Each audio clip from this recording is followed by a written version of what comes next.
Welcome to Forbiddenlovestorychannel, where secrets unravel and hearts collide.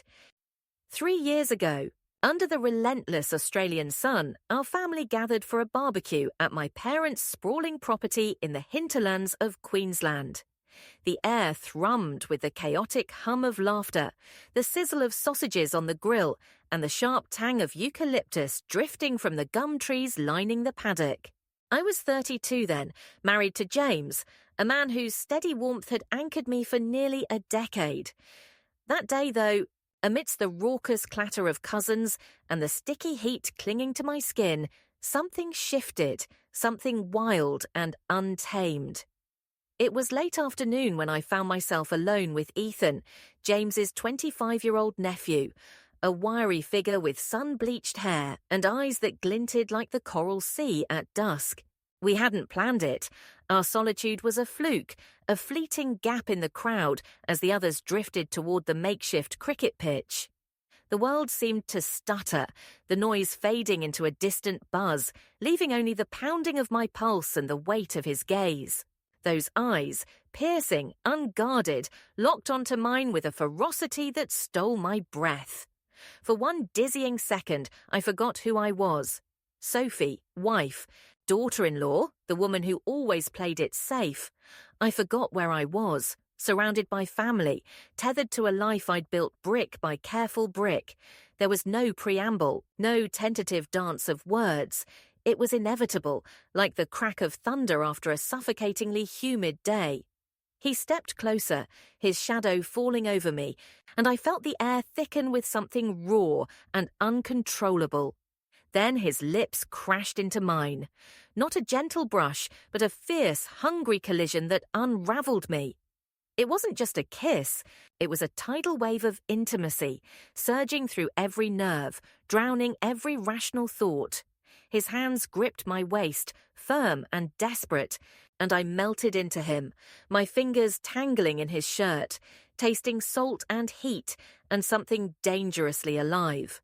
The world tilted, spun, shattered. For those stolen seconds, nothing else existed, just the searing press of his mouth, the ragged rhythm of his breath, the electric jolt of his touch. When we broke apart, gasping, the spell snapped. Reality roared back, the distant shouts of the game, the smoky haze of the barbecue, the guilt clawing at my chest. We didn't speak. His eyes, wide and stormy, searched mine for something I couldn't name. But I turned away, my heart hammering so loud I feared it might betray me. We rejoined the chaos as if nothing had happened, slipping back into our roles. Me, the doting wife. Him, the carefree nephew. But it had happened, and it lingered, a smouldering ember buried deep inside me. After that day, we never uttered a word about it. Not a whisper, not a glance that dared to confess. Life resumed its steady march. James and I went back to our quiet routines in Brisbane. Dinners on the veranda, weekend drives along the coast. Ethan faded into the background, a name mentioned in passing, a face in family photos pinned to the fridge. But he haunted me. Every time James said, "Ethan's doing well at uni," or I scrolled past his grinning face on Instagram, shirtless on a Gold Coast beach, surfboard under his arm, the memories clawed their way back. His touch, rough yet tender, branded into my skin. His voice, low and teasing, echoing in my ears. His scent, saltwater and sun-warmed earth, clinging to the edges of my dreams. I buried it all, shoved it into a locked corner of my mind, but it festered there, restless and alive. I told myself it was nothing, a reckless moment, a lapse in judgment. I loved James. He was solid, dependable, the man who'd held my hand through every storm. Our marriage wasn't perfect, but it was good, comfortable, like the worn-in boots I wore to hike Mount Coot Thar. Yet that kiss with Ethan had cracked something open inside me, a yearning I couldn't name, a hunger I didn't know I possessed. It wasn't about James's flaws. It was about me, about the part of me that craved something wilder, something untamed, something I'd never dared to chase. For 3 years I carried that secret like a stone in my chest, heavy and cold. I smiled through family dinners, laughed at James's jokes, played the part of the happy wife. But every so often, in the quiet of night, when the cicadas' drone filled the air and James slept beside me, I'd close my eyes and feel it again. Ethan's lips, his hands, the dizzying rush of being seen, truly seen, for the first time in years. I'd shove the memory down, deeper each time, but it never stayed buried. It clawed its way back, whispering my name, daring me to remember. And then, 3 years later, James burst into our kitchen one humid March evening, his face alight with boyish excitement. "I've got the perfect gift for Ethan's birthday," he said, his voice brimming with pride. "The three of us are going to Stradbroke Island, white sand, turquoise water, a whole week of sun. What do you reckon, Soph?" My stomach lurched, a sickening twist of dread and thrill. I stared at him, my breath snagging in my throat, and forced a smile. "Sounds amazing," I lied, my voice thin and brittle. Inside, I was spiraling. A week with Ethan. A week trapped on an island with the man who'd turned my world upside down and left me picking up the pieces ever since. I couldn't escape it now. The ember I'd buried flared into a flame, licking at my resolve, threatening to consume me. I wasn't sure I could face him, his eyes, his voice, his presence, without crumbling. But as James rambled on about ferry times and beach shacks, I knew one thing with bone-deep certainty. That kiss 3 years ago wasn't the end. It was the beginning. And whatever lay ahead on that sun-scorched island, it would change everything. The ferry rocked gently as it sliced through the glassy waters of Moreton Bay, carrying us towards Stradbroke Island. James stood at the railing, his sandy hair whipping in the salty breeze, his voice bubbling with plans. Snorkeling at Amity Point, beers at the Straddy pub, long walks along Cylinder Beach. His enthusiasm was infectious, a bright spark against the endless blue stretching before us. I nodded, forcing a smile, my fingers clutching the edge of my seat. "Sounds perfect," I said, the words tasting like ash. Inside, my chest churned with a storm I couldn't name, anticipation, dread, a tingling thrill that prickled my skin. A week with Ethan, 7 days on an island where escape was impossible. We'd arrived at Dunwich under a sky so clear it hurt to look at, the sun blazing down with a fierce, unyielding heat. James hauled our bags from the ferry, chattering about the villa he'd booked. A weathered shack perched above Main Beach, all timber and glass with a view of the Pacific that could steal your breath. I trailed behind, my sandals sinking into the soft sand, my pulse a frantic drumbeat. Then I saw him, Ethan. He stood near the jetty, scanning the crowd, a faded surf tee clinging to his frame, his posture loose yet commanding.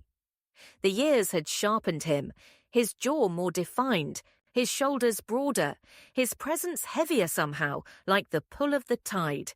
He wasn't the lanky boy from that barbecue anymore. He was something else. Something magnetic. Something that made my stomach twist into knots. "Ethan!" James called, waving with that easy grin of his. Ethan turned, his face breaking into a smile, warm, familiar, the kind you'd expect from a nephew thrilled to see his uncle. But then his eyes found mine, and that smile shifted. It softened, deepened, became something private, something loaded with a history only we shared. My breath hitched, caught somewhere between my lungs and my throat.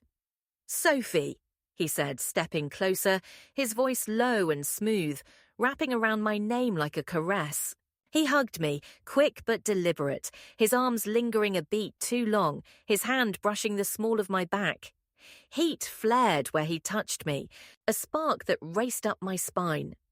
"Hey, Ethan," I managed, my tone brittle, my eyes darting away from his. But I felt it, the weight of his gaze, searching, knowing, peeling back every layer I'd tried to build over that one reckless moment. We piled into a rattling taxi, James taking the front seat, rattling off questions about Ethan's latest surf trip to Noosa. I sat in the back, pressed between the window and Ethan, the air thick with his scent. Sunscreen. Salt. A hint of something woody that made my head spin. Our knees brushed as the car jolted over the sandy tracks, and I froze, every nerve alight, every breath shallow. He didn't pull away, neither did I. "You okay, Soph?" he asked, his voice a whisper, pitched just for me, too quiet for James to catch over the hum of the engine. "Fine," I lied, staring at the blur of pandanus trees whipping past, my hands clenched in my lap. But I wasn't fine. I was unraveling, thread by fragile thread, and he knew it. The villa was everything James had promised. Rustic, sun-bleached, perched on a rise with the ocean crashing below. He bustled about, unpacking bags, plotting the week's adventures, his excitement a steady hum that filled the space. I nodded along, pretending to listen, but my attention snagged on Ethan every time he moved. Grabbing a beer from the fridge, leaning against the counter, his eyes flicking to mine with a quiet intensity that set my skin ablaze. At dinner, we sat around a rickety table on the deck, the air warm and heavy with the scent of grilled fish and jasmine blooming nearby. James dominated the conversation, his laughter ringing out as he planned a dawn hike to North Gorge. I smiled, sipped my wine, played the part. But across from me, Ethan's gaze lingered, bold and unapologetic, each glance a silent jolt that made my pulse stutter. "Soph, you're quiet," James said later, cutting through my haze as he cleared the plates. "You like the fish, right?" I blinked, dragged back to the moment. "Yeah, it's great," I replied, forcing brightness into my voice, but Ethan's eyes stayed on me, steady, probing, and I felt a flush creep up my neck. "Tomorrow's going to be unreal," James went on, oblivious, turning to Ethan. "First time on Straddy, mate?" Ethan nodded, his lips curving faintly. "Yeah, it is." His tone was casual, but his gaze slid back to me, heavy with meaning, and I gripped my glass tighter, the cool condensation slick against my trembling fingers. When James announced he was crashing early, big day tomorrow, need the rest, my heart lurched. He kissed my cheek, his touch familiar and safe, then disappeared inside. I stayed on the deck, the night folding around me, warm and alive with the chirp of crickets and the distant roar of waves. The stars glittered above, sharp against the velvet sky, but I couldn't focus on them. My mind was a tangle, my body restless. Then I heard it, soft footsteps on the timber boards. I didn't turn, but I knew. Ethan. "Couldn't sleep?" he asked, his voice low, edged with something unguarded. He dropped into the chair across from me, his silhouette etched by the faint glow of the solar lantern. "Just needed air," I said, striving for calm, but my words quivered, betraying me. Silence stretched between us, thick and charged, the kind that presses against your chest until you can't breathe. "You're glad to be here, Soph?" he asked suddenly, leaning forward, his elbows on his knees, his eyes locking onto mine with a force that pinned me in place. I swallowed, my throat dry. "Yeah," I whispered, the lie slipping out before I could stop it. His lips twitched, a faint, knowing smile. "This'll be interesting," he said, and the words hung there, laced with promise, igniting a fire in my veins. That night, alone in the villa's spare room, I lay awake, the ceiling fan whirring above me, the sheets cool against my fevered skin. James snored softly next door, oblivious, steady as ever. But my thoughts churned, wild and relentless, all circling back to Ethan, his voice, his touch, the way he looked at me like he could see every secret I'd ever buried. The trip had barely begun, and already I felt it. The pull of him, fierce and inescapable, threatening to drag me under. I wasn't sure I could fight it. I wasn't sure I wanted to. The days on Stradbroke Island blurred into a haze of sun and salt, each one tightening the invisible thread between Ethan and me. James filled the hours with his boundless energy, mapping out trails to Brown Lake, organising barbecues on the deck, diving into the surf with a grin that lit up the horizon. His joy was a steady pulse, a rhythm I'd once found comfort in, but now it felt distant, drowned out by the roaring chaos inside me. Every moment near Ethan was a live wire, crackling, dangerous, impossible to ignore. We hadn't planned this, hadn't spoken of that night on the deck, but the air between us thrummed with unspoken promises, heavy with a hunger neither of us could bury. It started small, subtle enough to dodge James's notice. A brush of fingers as we passed the sunscreen, a glance that lingered too long across the breakfast table, his voice dropping low to ask, "You good, Soph?" when James was distracted by the crackle of bacon on the grill. Each touch, each word was a spark, igniting something reckless and wild. I told myself I could stop it, shove it back into the shadows where it belonged, but my resolve crumbled with every stolen second. That first night, after James had gone to bed, Ethan found me on the deck again. The ocean roared below, a restless beast mirroring the storm in my chest. He didn't sit this time. He stood close, his shadow swallowing the lantern's glow, his presence a weight I couldn't shake. "You feel it too, don't you?" he murmured, his voice rough, raw, slicing through the humid night. I gripped the railing, the splintered wood biting into my palms, my heart pounding so hard I feared it might shatter. "Ethan, we can't," I whispered, but the words sounded hollow, fragile against the truth screaming inside me. He stepped closer, his breath warm against my neck, and then his lips found mine, sudden, fierce, a collision that stole every ounce of air from my lungs. I didn't pull away. I couldn't. I kissed him back, desperate and unmoored, my hands fisting in his shirt, tasting salt and heat and the dizzying rush of surrender. The world dissolved. James, the villa, the life I'd built, leaving only the searing press of his mouth, the frantic beat of his pulse under my fingers. When we broke apart, gasping, his eyes burned into mine, dark and unyielding. "I've wanted that since the second I saw you here," he said, his voice trembling with a need that mirrored my own. I couldn't speak, couldn't lie, couldn't pretend it wasn't the same for me. We stepped back, retreating to our separate corners of the villa, but the kiss lingered, branded into my skin, a secret that pulsed with every heartbeat. From that moment, we were lost, tumbling into something neither of us could control. The days became a dance of deception, a game of stolen glances and fleeting touches. James, bless him, saw nothing. His trust in me was a fortress, unshakable, blinding him to the cracks forming beneath our feet. We found excuses, flimsy but enough. "I'll grab some ice from the shop," I'd say, and Ethan would volunteer to help, our footsteps quickening as we slipped away from James's cheerful wave. In the cramped aisles of the Dunwich General Store, hidden behind stacks of tinned fish and sunscreen, he'd pull me close, his lips crashing into mine with a hunger that left me breathless. Or we'd linger on the beach while James napped under the shade of a pandanus, the waves lapping at our feet as Ethan's hand brushed mine, his fingers tracing patterns that sent shivers racing up my spine. Every encounter was electric, charged with a tension that made my blood sing. One afternoon, James suggested a swim at Dead Man's Beach. He dove into the turquoise waves, his laughter echoing over the water, while I stayed on the shore, claiming I wanted to read. Ethan sat beside me, the sand warm beneath us, the sun blazing overhead.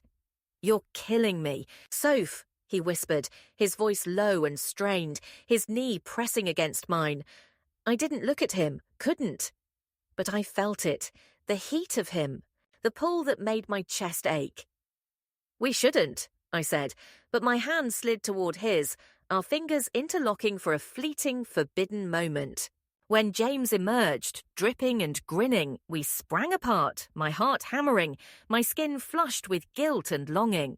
That night, after James had fallen asleep, the villa silent save for the hum of the ceiling fan, I slipped onto the deck. Ethan was there, waiting, his silhouette sharp against the starry sky.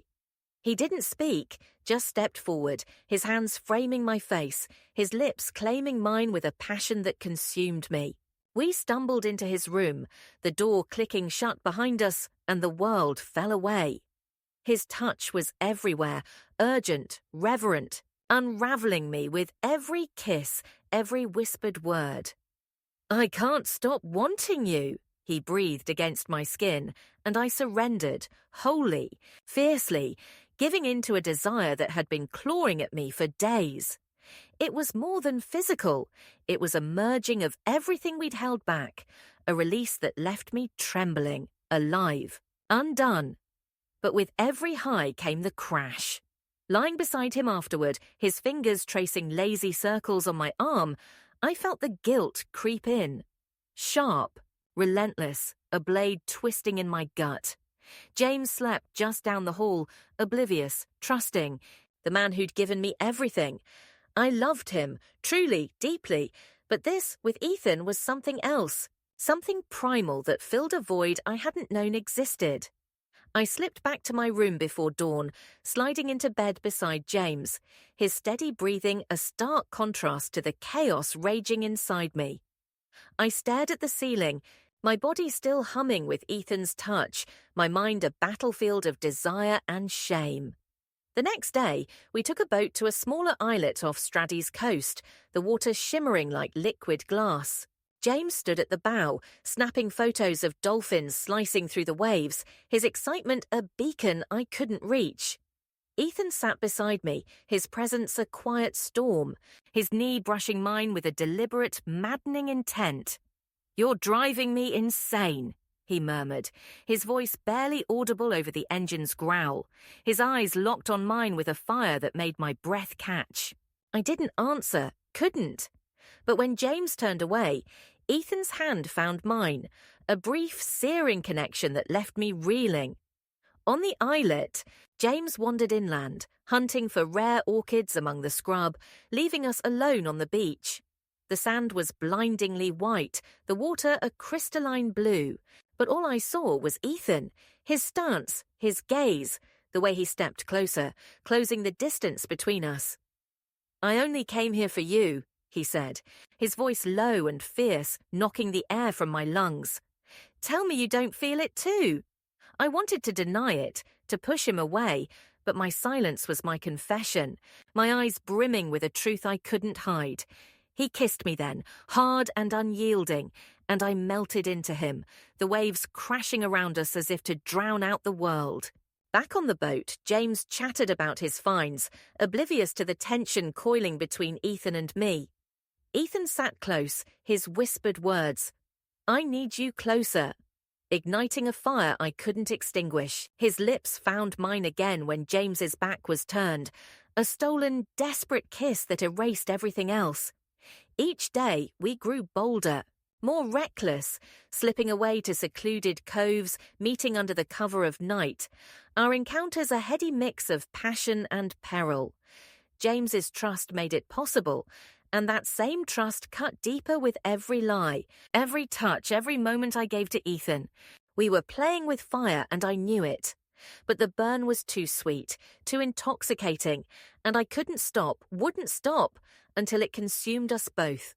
Mother Sun rose over Stradbroke Island, painting the sky in streaks of gold and pink, its light spilling through the villa's salt-streaked windows. I lay in bed, James's steady breathing beside me, a quiet anchor in the storm that raged inside. Normally, his presence soothed me, his warmth, his familiar scent of eucalyptus soap and sea air, the way his hand rested loosely on my hip, even in sleep. But this morning it felt like a weight, pressing down on a chest already tight with secrets. My skin still tingled from Ethan's touch, his kisses from the night before lingering like a brand I couldn't erase. For the first time in years, I felt alive, wildly, achingly alive. But that spark came with a shadow, a gnawing ache that twisted deeper with every breath. I slipped out of bed, the floorboards cool against my feet, and padded to the deck. The ocean stretched before me, restless and vast, its waves crashing against the shore in a rhythm that matched the chaos in my mind. I gripped the railing, the splintered wood rough under my palms, and let the salty breeze sting my face. I needed it, something sharp, something real, to cut through the haze of my thoughts. Ethan's words echoed in my ears, low and fervent. I need you closer. His hands, his lips, the way he looked at me like I was the only thing that mattered. It had unraveled me, stripped me bare, and I'd let it happen. I'd wanted it. But now, in the quiet dawn, with James sleeping just steps away, the truth clawed at me. I was betraying him, shattering the life we'd built, and I didn't know how to stop. James was everything good, solid, unwavering. The man who'd stood by me through every high and low. We'd met on a rainy Brisbane afternoon, him with his crooked grin and me with my stubborn umbrella, and from there we'd carved out a life together. Lazy Sundays on the veranda, road trips up the Sunshine Coast, quiet nights with takeaway and a movie. Our marriage was a tapestry of small, steady joys. He trusted me, loved me with a depth that never wavered, and I loved him too. I did, but there was a hollow inside me, a restless void I'd never dared to name, something that James, perfect, dependable James, couldn't fill. It wasn't his fault, it was mine. And Ethan had found it, cracked it open, poured himself into it, until I couldn't tell where I ended, and he began. I sank into a wicker chair, my knees trembling, my thoughts a tangled mess. The night before, in Ethan's room, I'd lost myself, given in to a desire so fierce it drowned out everything else. His touch had been electric, his voice a lifeline pulling me from the numbness I hadn't known I'd been drowning in. But now, with the sun climbing higher and the villa stirring awake, guilt surged in like a king tide, relentless and suffocating. James didn't deserve this. He didn't deserve a wife who slipped away in the dark, who craved another man's hands, who lied with every smile. Yet even as I hated myself for it, I couldn't deny the pull. The way Ethan made me feel seen, wanted, alive in a way I hadn't been in years. Breakfast was a blur. James bustled around the kitchen, flipping pancakes with a grin, his voice bright as he planned the day. "Let's hit Point Lookout," he said, pouring golden syrup over a stack. "The views are unreal. Wales if we're lucky." I nodded, forcing enthusiasm into my tone, but my eyes kept darting to Ethan. He leaned against the counter, sipping coffee, his gaze catching mine with a quiet intensity that made my stomach flip. Every glance was a reminder, a thread tugging at the fragile wall I'd built around my heart. "Sounds great," I said, my voice thin, my hands trembling as I gripped my mug. James didn't notice, he never did, but I felt exposed, raw, like every secret was written across my face. We spent the day at the headland, the wind whipping through my hair, the ocean sprawling below in a wild, endless blue. James stood at the edge, binoculars pressed to his eyes, scanning for whale spouts with a boyish excitement that twisted the knife deeper. Ethan lingered near me, his presence a steady hum, his shoulder brushing mine as we leaned against the railing. "Beautiful, isn't it?" he murmured, his voice soft but loaded, his eyes on me instead of the view. "Yeah," I whispered, my throat tight, my pulse racing.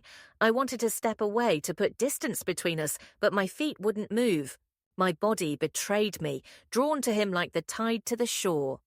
Back at the villa, James napped on the couch, the day's heat lulling him into a peaceful sprawl. I stepped onto the deck, needing air, needing space, but Ethan followed. He didn't touch me, just stood close, his shadow falling over me, his silence louder than words. "You're tearing yourself apart, Soph," he said finally, his tone gentle but piercing. I turned to him, my eyes stinging, my chest tight. "I don't know how to do this," I admitted, my voice cracking. "I love him, Ethan, but you—" I couldn't finish, couldn't say it aloud, but he knew. He always knew. "I'm not asking you to choose," he said, stepping closer, his hand hovering near mine. "But I can't pretend this isn't real." That night, after James had gone to bed, I found Ethan on the beach. The moon hung low, casting silver ribbons across the waves, the sand cool beneath my bare feet. He stood at the water's edge, his silhouette sharp against the night, and when he turned, his eyes locked onto mine with a force that stole my breath. "I can't keep doing this halfway," he said, his voice rough, desperate. "I want you, all of you." My heart pounded, a frantic drumbeat, and before I could think, I was in his arms, his lips crashing into mine with a hunger that consumed me. The kiss was fierce, unyielding, a surrender to everything I'd been fighting. We stumbled into the shadows of the dunes, hidden from the world, and gave in. Fully, recklessly, our hands and mouths mapping a truth we couldn't speak. Lying beside him after, the sand gritty against my skin, the waves a distant roar, I felt the war inside me rage harder. Ethan's fingers traced my arm, his breath warm against my neck, and for a moment I was whole, complete in a way I'd never been with James. But then the guilt crashed in, cold and brutal, a wave that dragged me under. James's face flashed in my mind, his smile, his trust, the life we'd built, and I wanted to scream, to claw it all back to be the woman he thought I was. But I wasn't her anymore. I didn't know who I was. The next morning, I watched James from the kitchen, his laughter filling the room as he planned a fishing trip. "You'll love it, Soph. Fresh bream straight from the water," he said, his eyes crinkling with warmth. I smiled, nodded, but inside I was fracturing, splintering under the weight of my lies. Ethan sat across from me, his gaze steady, a silent question hanging between us. I couldn't answer it, couldn't choose between the man who'd given me stability and the one who'd set me ablaze. I loved James, loved the life we had, but Ethan had awakened something deeper, something I couldn't bury again. It wasn't about flaws or failures, it was about me, about a need I'd ignored too long, a fire I couldn't quench. By evening, alone on the deck, the stars piercing the sky, I felt the truth settle in my bones. I was torn, irreparably split between duty and desire. James slept inside, oblivious, safe in his trust. Ethan waited somewhere in the shadows, a pull I couldn't resist. And I stood in the middle, a woman unmoored, drowning in a sea of my own making, with no shore in sight. The air on Stradbroke Island hung heavy that evening, thick with the scent of salt and the distant hum of cicadas. The villa felt like a cage, its timber walls closing in as the day's heat lingered, unrelenting. James had been quieter all afternoon, his usual chatter replaced by a stillness that prickled my skin. I'd caught him watching me, sharp, fleeting glances over lunch, his eyes narrowing as Ethan and I moved around each other. Too careful, too tense. I told myself it was nothing, that his trust was a shield too strong to crack, but deep down, a cold dread coiled in my gut, whispering that the lie I'd been living was fraying at the edges. We'd spent the morning at Cylinder Beach, the sun blazing, the waves crashing in a relentless roar. James had gone fishing off the rocks, rod in hand, his focus on the horizon while I stayed on the shore with Ethan. We'd been reckless, his hand brushing mine as we walked, a stolen look that lingered too long, a murmured, "You're all I think about," that sent my pulse racing. When James returned, his catch dangling proudly, he'd smiled, but there was something off, an edge to his grin, a flicker in his eyes that made my stomach twist. "Good day, huh?" he'd said, clapping Ethan on the shoulder, but his gaze slid to me, probing, and I'd forced a laugh, my voice brittle as glass. Back at the villa, the tension thickened. James moved through the space with a purpose I couldn't read, packing away fishing gear, wiping down the kitchen bench, his silence louder than any words. I tried to match his calm, chatting about the sunset, the fish he'd caught, but my words felt hollow, echoing in a room that suddenly seemed too small. Ethan kept his distance, his eyes darting between us, his usual ease replaced by a stiffness that mirrored my own. Then it happened. I'd left my phone on the counter, a careless mistake, and stepped outside to the deck for air. The screen lit up, a soft ping slicing through the quiet, and James was there, close enough to see it. When I walked back in, he was holding it, my phone gripped tight in his hand, the message glaring up at me like a spotlight. "Last night was everything, Soph. Can't wait for more." Ethan's words, stark and damning, burned into the silence. James's face was a mask, pale, rigid, his jaw clenched so hard I could see the muscle twitch. "Care to explain this?" he said, his voice low, cold, a blade cutting through the air. My heart stopped, a sickening lurch that left me reeling. "James, I stammered, my throat closing, my mind scrambling for something, anything, to soften the blow. But there was nothing. The truth stood between us, naked and brutal. "Last night was everything," he read aloud, his tone rising, sharp with disbelief. "What does that mean, Sophie? What's going on?" His eyes, those warm, steady eyes I'd loved for years, were wild now, brimming with hurt, with rage, with a pain that gutted me. "It's not what you think," I said, the lie tasting bitter, useless, crumbling before it even left my lips. "Then tell me what it is," he snapped, stepping closer, his voice cracking under the weight of betrayal. "Tell me, Soph, because I'm standing here trying to figure out how my wife, is texting something like this to my nephew." I opened my mouth, but no words came, just a choked silence that answered for me. He stared at me, waiting, his chest heaving, his hands trembling at his sides. "You're not even going to deny it, are you?" he said, quieter now, the fight draining from him, leaving only a hollow despair that hit me harder than his anger. I dropped my gaze, unable to face him, the shame a tidal wave drowning me. "James, I tried, but he cut me off with a raised hand, sharp and final. "Don't, just don't." He paced the room, his footsteps heavy, each one a hammer against my chest. "How could you, Soph? I trusted you.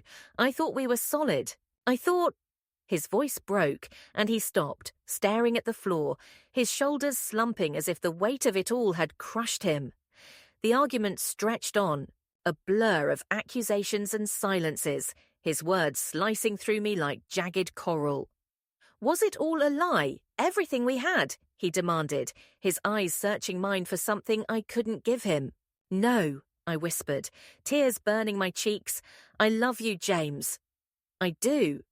But even as I said it, I knew it wasn't enough, not anymore. He laughed, a bitter, broken sound that echoed in the empty space.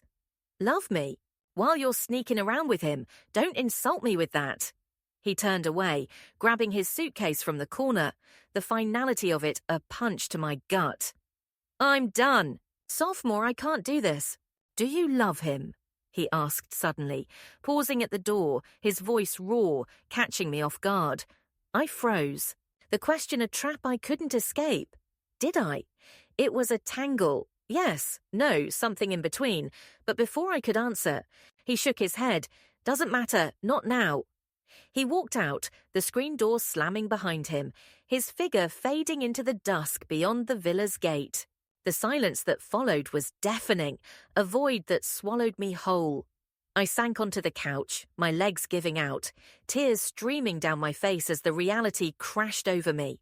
James was gone. The man who'd been my rock, my home, was gone because of me, because of what I'd done, what I'd chosen. Ethan found me later, his voice soft as he stepped onto the deck. "He's gone, isn't he?" I nodded, staring at the horizon, the ocean, a dark, endless expanse mirroring the emptiness inside me.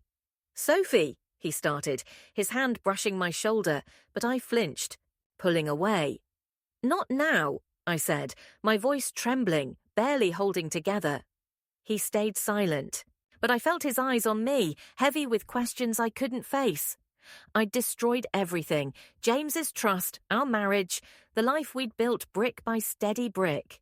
The guilt was a storm, raging and relentless, tearing me apart. I'd chased something with Ethan, something wild and intoxicating, but the cost was a wreckage I couldn't unsee. The villa felt hollow without James, his absence a physical ache, and I sat there, alone, drowning in the ruins of my own making, wondering how I'd let it come to this. The villa stood silent that morning, a hollow shell stripped of James's warmth. His suitcase was gone, his laughter no longer bouncing off the timber walls, his presence erased from the salt-worn floors. I woke on the couch, my body stiff, my eyes swollen from tears that had dried sometime in the night. The mirror in the bathroom showed a stranger, pale, shadowed, a woman I didn't recognize staring back with haunted eyes. The ocean roared outside, a relentless pulse that mocked the stillness inside me. I'd shattered everything, my marriage, my identity, the life I'd known, and now the wreckage lay scattered at my feet, jagged and irreparable. Ethan found me on the deck, the sun climbing high, its light harsh against the raw edges of my grief. "You're up," he said, his voice soft, tentative, his silhouette framed by the blinding blue of the sea. I didn't turn, my gaze fixed on the horizon where the water met the sky in a seamless, endless line. "He's really gone," I murmured, the words tasting of ash, heavy with a truth I couldn't outrun. Ethan stepped closer, his hand hovering near mine, but I pulled away, the warmth of him a reminder of the chaos we'd unleashed. "What do we do now?" he asked, his tone laced with a fragile hope that cut deeper than I expected. I stared at the waves, their ceaseless dance a mirror to the storm still churning inside me. "I don't know," I said, my voice barely a whisper, frayed and hollow. "I don't know who I am anymore." The confession hung between us, stark and unguarded. With Ethan, I'd felt alive, desired, free. But the price was a void I couldn't fill, a loss that echoed in every breath. James had been my anchor, my steady shore, and I'd cast him adrift for a fleeting flame that now flickered, uncertain and frail. Ethan's eyes searched mine, pained yet pleading. "Do you think it was a mistake?" he asked, his voice trembling, fragile against the weight of the moment. I hesitated, the question a knife twisting in my chest. Was it? That first kiss, the stolen nights, the rush of being wanted, they'd set me ablaze, but the ashes were all I had left. "Maybe," I said finally, the words slipping out sharp and bitter. "I don't know what it's left me with." He flinched, turning to the ocean, his shoulders slumping. "I never wanted to break you, Soph," he said, his voice low, raw. "I wanted to make you happy." I nodded, tears prickling my eyes. "You did, for a while," I admitted, "but it's not enough." We sat in silence as the sun dipped lower, painting the sky in hues of orange and violet, the beauty of it a cruel contrast to the emptiness within. I packed my bag that night, the act mechanical, my hands moving through the motions while my mind spun. Ethan watched from the deck, his figure a shadow against the fading light, but he didn't stop me. "Where will you go?" he asked as I stepped toward the door, my suitcase a weight dragging at my side. "Home," I said, though the word felt foreign, unmoored. "Back to Brisbane, I guess." He nodded, his eyes glistening. "I hope you find what you need," he said, his voice breaking, and I swallowed hard. "You too, Ethan." The taxi rattled down the sandy track, the villa shrinking in the rearview mirror, Stradbroke Island slipping away like a dream I couldn't hold. Relief washed over me, not joy, not peace, but a quiet loosening of the knot in my chest. I'd left Ethan behind, left the chaos we'd woven, and stepped into a future I couldn't see. The road ahead was uncertain, a blank page stained with regret, but it was mine to write. Thanks for walking this messy, emotional journey with me. What would you have done in my shoes? Drop your thoughts below. I'd love to hear how you'd navigate love, guilt, and the search for yourself. If this story hit you, hit that like button and share it with someone who gets it. Here's to finding our way, even when the path's a wreck. Wishing you strength, clarity, and a little bit of wild hope, wherever you're at.